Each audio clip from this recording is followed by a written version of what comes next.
راه تشخیص نمک فیک صورتی و نمک صورتی اصل. در اینجا ما نمک صورتی فیک داریم که از سنگ نمک‌های طعام درست میشه، با رنگ‌های گیاهی بهش رنگ میزنن و یکم رنگ مصنوعی پیدا میکنه. مقداری از اون نمک داخل مقداری آب میریزیم، هم میزنیم، فوری رنگ پس میده و اگر نگاه کنیم رنگش صورتی است. ببینید بعد فوری ما سنگ نمک که بیرون میاریم هیچ گونه رگه‌های صورتی داخل نمک پیدا نمیشه، این یعنی فیکه.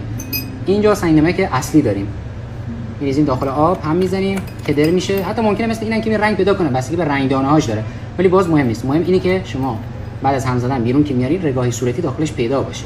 این یه مورد هست. این مورد این که اگر این رنگ پس بده باید داخل 1 ساعت مجددا کدرتر و رو به زلالی بره، ولی این همچنان صورتی میمونه، مثل چای، نوشابه، مثل یخ در بهشت تا ساعت ها همینجوری میمونه. این فیکه و این اصله. فیک هم از نمک‌های طعام گرفته میشه، با رنگ‌های گیاهی بهش رنگ میدن.